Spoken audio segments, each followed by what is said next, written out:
Chapter 4. Raw Fish. Xiaomao, may I have a moment? Gaoxuan asked as Mao Mao was about to head back to her room after finishing the day's work. Their shared master Jinshi, evidently tired from his own exertions, had gone to take a bath directly after eating. What seems to be the matter? Mao Mao asked, at which Gaoxuan hesitated for a moment, stroking his chin to cover for himself, and finally let out a long breath. There's something I'd like you to look at. Jinshi's aide seemed to have even more furrows in his brow than usual today. What Gaoxuan showed Mao Mao was something written on a bound collection of wood strips, which he unrolled on a table. Mao Mao looked closely at them. A record of an old incident, she observed. The strips recounted the case of a merchant who had contracted food poisoning some 10 years before. The victim had allegedly consumed blowfish. Mao Mao swallowed in spite of herself. I wish I could have some blowfish. Gaoxuan was looking at her, noticeably vexed. Mao Mao shook her head and wiped the grin off her face. Next time we have a chance, I'll take you to eat something of the sort, Gaoxuan said, though he added pointedly that blowfish liver would not be served. Mao Mao was a bit put out by that. Real gourmands know how to enjoy that unique tingle. But nonetheless, there was nothing like the prospect of a good meal to get her invested in a project. She started studying the materials closely. Why are we looking at this, if I may ask? Long ago, my work happened to involve me in a matter of this case. A former colleague of mine brought it up to me again because a very similar incident occurred recently. Was this former colleague, Mao Mao wondered, someone from before Gaoxuan had become a eunuch? So he really had been a military official, or some such. Very similar, Mao Mao said. How so? She mentally set aside the question of her companion's history. She was, quite frankly, more interested in this case of poisoning than she was in talk of Gaoxuan's past. A bureaucrat ate a dish of shredded raw blowfish and vegetables, and now he's comatose. Comatose? Mao Mao didn't like the sound of that. Gaoxuan had never been the type to mince words, and she doubted he had started just now. She took a discreet glance at Gaoxuan's face. He had the same wrinkle in his brow, the same somewhat wrung-out expression as usual, but he also seemed to be studying Mao Mao in much the way she was studying him. My apologies, Master Gaoxuan, but might I ask for further details? Despite her directness, Gaoxuan didn't flinch, but only nodded slowly, his hands still resting in his sleeves. Yes, of course. I'm quite happy to tell you, Xiaomao. I'm confident you know where you stand. She wasn't sure that was a compliment. The meaning was clear enough. Keep your mouth shut. Besides, he went on, could I really leave the story off there? What a tease. He knew perfectly well that Mao Mao's curiosity would be fired by now. Please, by all means, continue, Mao Mao said, frowning at how amused Gaoxuan seemed to be by his sudden importance to her. Gaoxuan pointed at the strips of wood and said, in the current case, the dish included blowfish skin and meat, almost raw, just given a quick scalding. The victim consumed the dish and fell into a coma. Meat? You mean not the internal organs? That's right. Blowfish poison couldn't be removed by heating it, but the poison was concentrated in the fish's organs, principally the liver, and the flesh proper was substantially less dangerous. Mao Mao would have guessed that any case of coma on account of blowfish poison would almost have to have involved consumption of the liver. Could that much toxin really have built up in the flesh? She wondered. Depending on the exact variety of fish and the environment in which it was raised, the meat could, on occasion, be poisonous. She didn't have enough evidence to be certain one way or the other, so she couldn't rule out the possibility. When Mao Mao had eaten blowfish, it had always been the less poisonous meat. Well, almost always. Every once in a while she got it into her head to put a bit of liver in her mouth, but it was a dangerous game. She well remembered the madam forcing her to drink water until her stomach practically turned inside out. To be honest, I'm not hearing anything unusual so far, Mao Mao said. Well, there's one detail I haven't mentioned, Gaoxuan said, shaking his head slowly and scratching the back of his neck as if embarrassed. The chefs involved preparing the dishes insist they didn't use blowfish. Not on this occasion, and not in the incident 10 years ago. Gaoxuan was frowning openly now, but Mao Mao simply ran her tongue along her lips. This was getting more interesting by the minute. There were several points of similarity between the two cases. For one thing, both the bureaucrat of the present case and the merchant of the older one had been epicures with a taste for unusual foods. On these occasions, they'd been consuming dishes of shredded raw fish and vegetables, in which the meat had been gently scalded by dipping it briefly into boiling water, but they had each been accustomed to eating fish completely raw as well. The fresh taste of raw fish would be wonderful, but the uncooked meat all too often hosted parasites. Most people didn't much like it, and in some areas, eating raw fish was outright forbidden. Adventurous eaters, like the victims in question, would have been accustomed to consuming blowfish, and although they would all deny it publicly, some such people on occasion deliberately had a little bit of toxin left in their fish in order to enjoy the tingling sensation it produced. And people would judge them for it. Philistines, Mau thought. She was of the opinion that people ought to be more or less tolerant of the preferences of others, at least when it came to food. Neither of the chefs who had prepared the tainted food would admit to any wrongdoing. Both were adamant that they hadn't used blowfish in the preparation of their dishes. And yet, the men who had eaten said dishes had nonetheless succumbed to food poisoning. Blowfish innards and skin had been discovered in the kitchen waste and submitted as evidence, but the fact that the internal organs were complete and accounted for was understood to show that no part of them had in fact been consumed. They actually took this investigation really seriously, Mau thought, finding herself oddly impressed. She knew there were far too many officials in the world who were happy to settle for pinning the crime on someone via circumstantial, or, if necessary, doctored evidence. Both chefs asserted that they had used blowfish in their cooking the day before the respective incidents, but not the day of. With the season as cold as it was now, it wasn't surprising that the trash might not be taken out for several days at a time, unlike, say, in summer, when it might have been disposed of more regularly. The dish in question had been prepared with a different fish, the remains of which were also discovered in the trash. So this obviously isn't a setup by some official, Mau mused. But that doesn't necessarily mean the cooks are telling the truth. Unfortunately, there were no eyewitnesses to the meals in question. Afraid of angering his wife with his ultra-culinary choices, the administrator frequently took his meals alone. The cook had brought in the dish, but the official servant only saw him eat at a distance and couldn't identify exactly what fish had been used in the meal. Moreover, the victim had succumbed only after he was well finished eating, the best part of half an hour after the meal was over. A servant bringing tea discovered the man twitching and barely breathing, his lips blue. The symptoms are certainly in line with blowfish poisoning, Mau thought. The information Gauchwin had given her, though, simply wasn't enough. She decided to give up trying to think the problem through for a while, until she could get more details from the eunuch. She was just mumbling to herself, "What in the world could have happened?" when an irreproachably handsome visage appeared beside her. Mau felt the muscles of her face taut and reflexively. "If you'll excuse me, perhaps you could not pull faces at yours truly. It wounds me." Jinchi's hair was still wet. Suiren was trying to wipe it with a towel, exclaiming, "Oh, goodness," as it dripped everywhere. Mau forced herself to resume a normal expression. It seemed she had been all but vibrating with distress. "You were certainly hanging on every word Gauchwin said," Jinchi remarked. He didn't sound amused. "I was only as engaged as anyone when a speaker has something interesting to say." Jinchi looked scandalized. "Now, just a moment. When I talk, you never—" He couldn't even bring himself to finish the sentence, but for the moment, Mau didn't care. "It's gotten late," she said. "If you won't be needing me, sir, I'll be going back." She nodded politely to Suiren, still mopping at Jinchi's hair, and pattered out of the room. Jinchi seemed to be trying to say something else, but Suiren snapped, "Don't move," and Mau heard nothing more from him. She was somewhat exasperated with herself, acting so helplessly fascinated by the matter of a person's death. She wondered what her father would think of her as she headed back to her room. The next day, Gauchwin brought her a cookbook. These are copies of the recipes the chef commonly prepared. The servants testified that most of the meals served to their master came from this collection. This is the recipe the chef claims to have been following. He set the notebook on the table and opened it to a page with instructions for raw fish lightly scalded and then shredded. Mau looked at it, stroking her chin. The recipe called for the fish to be accompanied with minced vegetables and lightly vinegared. A few scrawled notes indicated modifications to the vinegar, but overall there was nothing unusual. Several different vinegar dressings were listed, presumably to account for the season and available ingredients. Exactly which fish and vegetables were to be used weren't specified in detail. Mau continued stroking her chin. "This doesn't answer the critical question of what was actually used," she said. "I'm afraid that's true."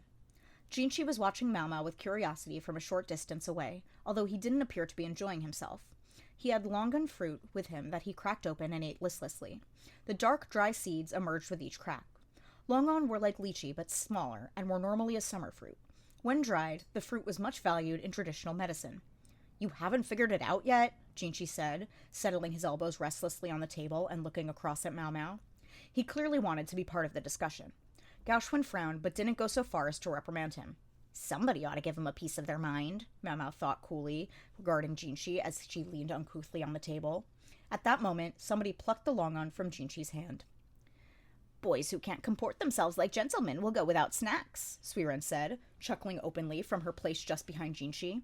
Despite her laughter, Mao Mao felt the charge in the air. She couldn't shake the sense that she could see storm clouds rising up behind Suiren.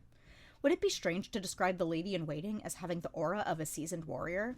Yes, yes. Jinshi's eyebrows drooped, but he took his elbows off the table and resumed proper posture. Very good. Suiren nodded, placing the fruit back in his hand. Here Mao Mao had assumed Suiren was just the doting old lady, but apparently she could be a stickler for propriety. But they were getting off track. It was time to bring things back to the subject at hand. This incident occurred just recently, didn't it? Mao Mao said. About a week ago, Gao replied. During the cold season. This dish typically used cucumber, but this time of year they would have to have found something else. May I guess that it was prepared with daikon and carrots? There were only so many vegetables that would be available in winter. To each ingredient there was a season, a window in which it could be best enjoyed. The chef said he used seaweed, Gao said. Huh, said Mao Mao, her mouth opening in an expression of surprise. Did you say seaweed? Yes, seaweed, Gao replied. Seaweed was a common ingredient in traditional medicine as well, and yes, it would make some sense appearing in this particular dish. But a gourmand like that wouldn't want just any seaweed. He would want something different, special. Mao Mao felt the corners of her mouth turn up. She suspected her front teeth were showing. Jinshi and the others looked at her with their own mouths agape. Mao Mao, still grinning, turned to Gao. Perhaps I could inspect the kitchen of the house in question, if that's possible. She wasn't sure he would go along with the idea, but it couldn't hurt to try. Gao acted swiftly, and the very next day, Mao Mao had everything she needed to get into the kitchen where the trouble had started. She was given to understand that obtaining permission had been a simple matter, as the official inquest was already complete. The estate was situated in the northwest of the capital. The northern quadrant of the city was occupied primarily by high-ranking officials, and the area was packed with gorgeous houses. When they arrived at the particular mansion they wanted, the victim's wife, allegedly wasting away with stress, was asleep, so a manservant showed them through the house. The wife had already given her approval, they were told. A manservant, Mao Mao mused as they entered the kitchen. Gao had arranged another official to accompany Mao Mao, but he spent most of his time looking at her doubtfully. He clearly didn't relish this assignment, but Gao had told him to do it, and evidently he would obey, so there was no problem as far as it went. Mao Mao wasn't there to make friends with him, so it was all the same to her. The man was with the military, but young. His body lacked the bulk of a long-serving soldier, but his movements were brisk and efficient. Under his furrowed brow was a face that was manly despite its remaining traces of youth. He looked oddly familiar, Mao Mao thought. She was just about to trot into the kitchen when a man came running up to her in high dudgeon. "What do you think you're doing? You can't just wander around this house. Get out of here! Who let this riffraff in?" He caught the manservant by the collar. Mao Mao was fixing him with a glare when the young man accompanying her stepped forward. "The mistress of this household gave us her blessing. And this is official business." Mao Mao applauded the calm but firm tone he took with the overheated newcomer. "Is this true?" The man relaxed his grip on the servant's neck. Through a coughing fit, the manservant managed to confirm that it was. "Now, may we proceed, or is there some reason we shouldn't?" the young official asked, at which the man made a sound of disgust and spat. "Huh, what do I care?" The manservant later explained to them apologetically that the younger brother of the comatose official was overseeing his estate in lieu of the man's indisposed wife. He was the one who had accosted them. So that's what's going on, Mao Mao thought. But, recognizing that it would be improper to insert herself into someone else's family affairs, she left it at that. Instead, she looked around the kitchen. As she'd feared, the chef had already washed and cleaned his tools. However, aside from the fish, which had been disposed of lest it start to rot, the majority of the ingredients still remained. She began to explore the room, and there, on a shelf near the back wall, she found it, sitting right out in the open. Mao Mao's discovery, salted and stored in a small pot, brought a grin to her face. "What is this?" she asked the servant. He squinted into the pot, his face suggesting he wasn't sure. So Mao Mao took a bit of it and dropped it into a jug of water. "Do you recognize it now?" "Oh, this is that thing the master liked." The servant informed them that the master had eaten it all the time. It couldn't possibly be poisoned. The servant's mistress evidently trusted him, and he didn't appear to be lying. "You heard the man. Hurry up and go home," the younger brother snapped. He'd been watching Mao Mao at work for some time now. In particular, he seemed to be fixated on the jar she was investigating. "Yes, of course," Mao Mao said, putting the jar back where she'd found it, and grabbing a handful of the contents as she did so, secreting it into her sleeve. "Our apologies for disturbing you." She left the kitchen, but she could feel the man's eyes boring into her from behind. "Why did you just run away like that? You hardly even objected," the young military man said to Mau Mau as they rode home in their carriage. She was surprised he was willing to initiate the conversation. "Oh, I hardly think I ran away." Mau Mau produced a bit of salted seaweed from her sleeve and placed it delicately in a handkerchief. It had left her sleeve disgustingly salty, but the young man would probably get upset if she tried to shake it out right here. "This is strange," she said instead. "It's a little too early in the year to harvest this particular kind of seaweed, but I don't think a salt-cured piece from last year would have lasted this long." No, this ingredient was well outside its season. "That leads me to think it wasn't harvested around here," Mau Mau went on. "That maybe it was obtained from the south somewhere, through trade, for example. You wouldn't happen to know where such a thing might come from, would you?" The young man's eyes widened. He seemed to understand what she was asking of him. That just left Mau Mau's own task to attend to.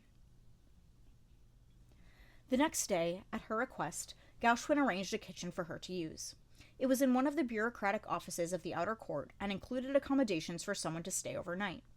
Mau Mau had prepared everything the night before. Now she started to cook. Well, cook might be a strong word. She was only steeping the seaweed in some water to get the salt off. It was a simple enough process, but things being what they were, she'd figured it would be better not to use the kitchen in Jinchi's building, hence why she'd asked for a different one. 2 plates sat in front of her, bearing her preparation. She'd divided her pilfered seaweed into 2 portions and soaked them in water. By now they were a rich, deep green. Also before her were Gauchwin and the official who had consulted him about this case, along with a young soldier from the day before, and, for some reason, Jinchi. Mau Mau thought Suiron was likely to rake him over the coals again for being a rubberneck. "I discovered you were right," the soldier said. "The seaweed had been imported from the south. I tried asking the manservant we met about it. He says that, indeed, the seaweed was never eaten in winter. I inquired with the other servants as well, but the answers were all about the same." The stranger in the room, the man who had consulted Gauchwin about the incident, shook his head. "I already spoke to the cook about it. He says it's the same kind of seaweed he always uses. He swears it can't be poisonous." In fact, Mau Mau agreed. It was the same kind of seaweed, but there was a difference. "One of them may yet be poisonous," she said. With a pair of chopsticks, she picked up one of the pieces of seaweed from its plate. "Tell me, do people in the south normally eat this kind of seaweed? Or could it be that a gourmand official imported dried samples from the plant's native land, thinking there might be money to be made?" "And what would be the problem if he had?" Jinchi asked. Today he had none of the loose, almost informal quality he'd sometimes demonstrated recently. Perhaps it was because there were other people present. Gauchwin looked as serene as ever, but the other 2 officials seemed somewhat uncomfortable in the presence of the radiant eunuch. Mau Mau twiddled the chopsticks playfully as she'd replied, "There are ways to make a poison not poisonous."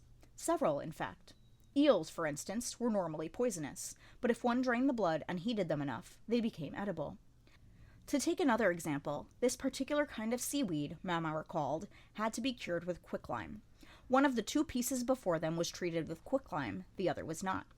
At the moment, Mau Mau was holding in her chopsticks the piece she had been steeping in quicklime solution overnight. She took a big bite of it, distressing the onlookers. They crowded around and fussed over her. "I'll be fine, I think," Mau Mau said. In truth, she only knew the theory. She wasn't actually sure if a single night's steeping would be enough to neutralize the poison. This was another important test for her. "You think?" Jinchi demanded. "Oh, calm down. I have an emetic right here."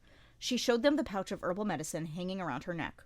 "Aren't we a little overconfident?" Jinchi snapped. A moment later, Gauchwin had Mau Mau in a bear hug from behind, while his master forced the medicine down her throat. Thus she ended her demonstration by vomiting in front of 4 important men. Lovely. What a thing to do to a young woman who had yet even to be married. Worse, the emetic induced vomiting through its awful flavor, so it was a poor chaser for the seaweed. "And here I was trying to prove the seaweed was safe," Mau Mau thought. She wiped away the stomach juices, composed herself, and then said, "Here's the question as I see it. Who suggested the idea to the tradesman to import this salted seaweed?" The merchant had gone to a foreign land, one where there was no custom of consuming this plant, simply in order to obtain it. Presumably, he was at least aware of the potential danger. The man who fell into a coma from it could be said to have reaped what he sowed. But what if something else was going on? What if the possibility of poison had been well accounted for? Here I go, speculating again. There had been a similar case 10 years before. What if it had given someone a hint? Inspiration. Mau Mau had no way of saying whether the 2 were really connected, but as far as the current case, she trusted her intuition. Everyone here in the room with her was intelligent. She doubted she needed to say anything more, and she didn't intend to. Mau was a person of such minor consequence. She had no desire to ponder anyone's particular guilt. I see. Gauchwin nodded slowly, evidently comprehending what Mau was driving at. She let out a relieved breath, then grabbed the seaweed in front of her and ate it, this time from the other plate. And thus, for the second time that day, Mau was induced to retch by a pale-faced Jinchi and his companions. The culprit turned out to be the younger brother of the comatose bureaucrat. Once they found out where he'd purchased the seaweed, he could hardly confess fast enough. So Mau had been right to be suspicious of the way he'd been watching her in the kitchen. He might as well have told them outright there was something he didn't want them to see in there. His story was a common one. With the elder son alive and well, the younger went forgotten. Mau and the others were almost disappointed to discover such a comically prosaic motive at work. However, the problem remained. Apparently, the man had been willing to commit murder over this simple grievance, but how had he learned about the poisonous seaweed in the first place? He claimed a fellow patron at his favorite bar had happened to mention it in the course of a conversation, and neither Mau nor anyone knew at the time whether this was a simple chance or if it went deeper. Mau was cleaning up, muttering over the fact that she never did get to eat the toxic seaweed, but it was no use crying over spilled milk, or regurgitated seaweed, so she determined to think about something else. I wonder what I'll use my precious new ingredient for. The bizarre herb sprouting from a bug danced in her head. Just as it threatened to take over her every thought, she shook her head. She had to stay focused. She was on the job. But she couldn't keep herself from grinning at the thought of that disgusting dried insect with a grayish mushroom popping out of it. She was overjoyed just thinking about the possibilities. Maybe she would make a medicinal wine out of it, or turn it into pills. The overwhelming happiness caused her, to her chagrin, to greet the master of the room with a giant smile on her face. The moment she registered Jinchi, and the shocked look he was giving her, Mau dropped her eyes to the ground. I'll bet that wasn't very appealing. Slowly, uncomfortably, she looked up, to discover Jinchi was suddenly beating his head against a pillar. It made a clacking sound like a woodpecker. The noise brought Gauchwin and Suiren running. Gauchwin seemed to be fixing Mau with a glare. It wasn't my fault, Mau protested wordlessly. Your master is wrong in the head. Silently, she was pouting, but all she actually said to them was, Welcome back. She could at least act polite. Jinchi had been spending especially long days at work of late. He claimed it was because there were so many things that needed taken care of, in which case, perhaps he should have been working the other day, rather than standing around gawping at Mau's experiment. Jinchi's assessment of the person he'd recently had to entertain to get his work done was less than flattering.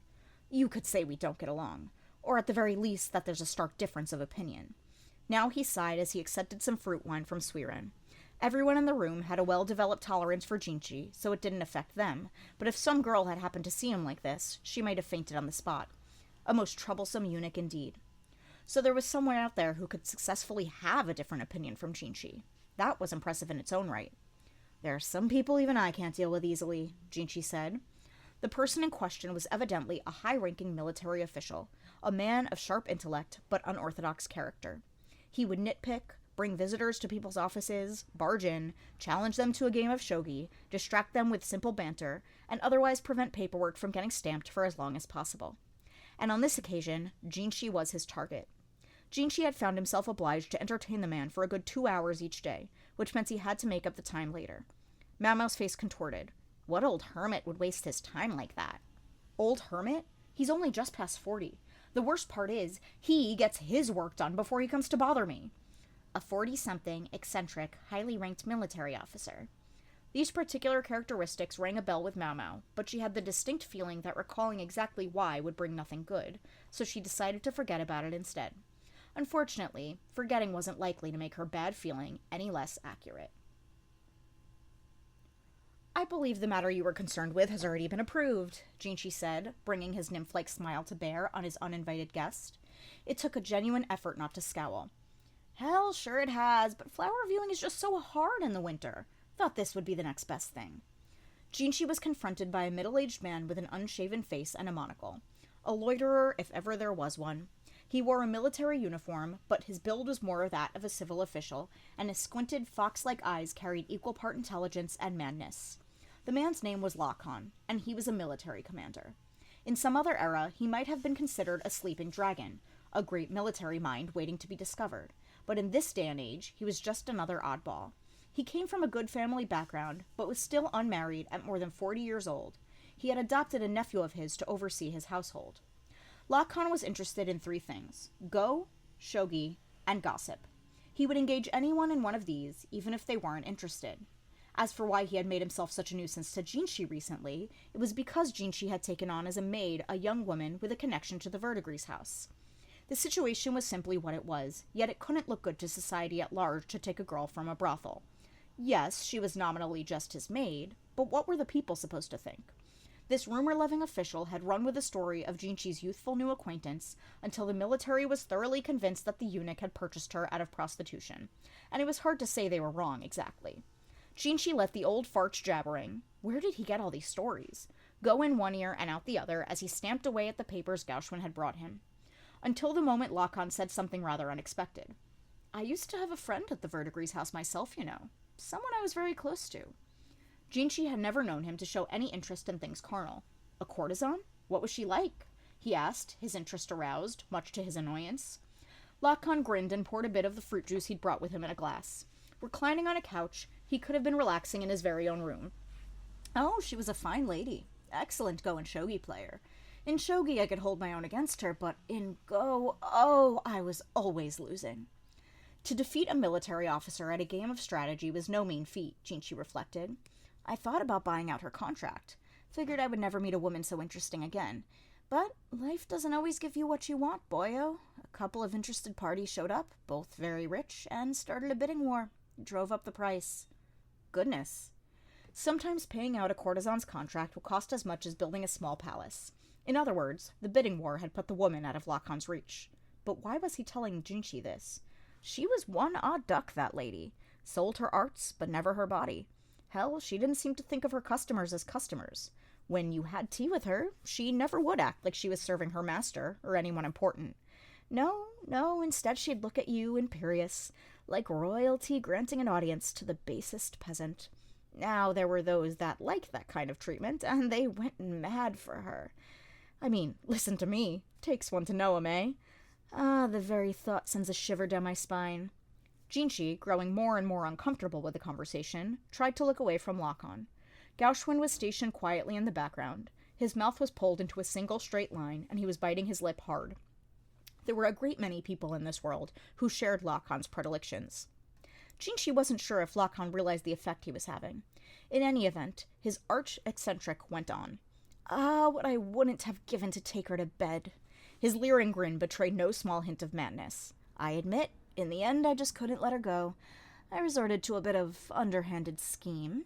Suffice it to say, if she was too expensive for me to afford, all I had to do was make her cheaper. Shave off the premium, as it were. Behind his monocle, Lakan's fox-like eye was sparkling. Aren't you curious what I did? Jinshi found himself inexorably drawn into Lakan's story. This was what made the man so fearsome. We've come so far. I suppose it would be a waste not to at least hear the end of your tale. Jinshi suddenly realized his tone had become chilly. Lakan smirked at him. Don't be in such a hurry, boyo. I have a little favor to ask first. He laced his fingers together and stretched mightily. And what might that be? That servant girl you got in recently. I hear she's quite an interesting specimen. Jinshi was on the cusp of letting out a sigh of exasperation. This again? But what Lakan said next caught him by surprise.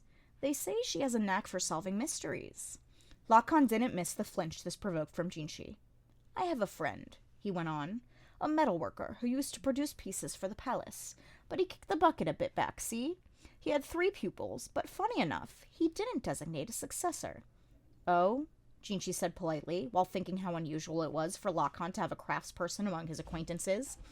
It's a sad thing, a master craftsman who doesn't pass on his secrets before he passes on himself. I keep thinking he must have left some hint, something to make sure his art didn't die out, but I'm not finding it. What are you getting at? Jinshi asked curtly. Lakan removed his monocle and said, Oh, it's nothing. Nothing to speak of. Just wondered if there might be some way to find out what secrets that old man took with him to his grave, such as by having a particularly clever young maid look into the matter. Jinshi didn't say anything. Our dead friend was a funny guy. Left a will. Very pretentious stuff. Makes a man think there must be more to it. Jinshi still didn't say anything. He closed his eyes and let out a breath. It was all he could do to muster. I'm not making any promises. Tell me about the will.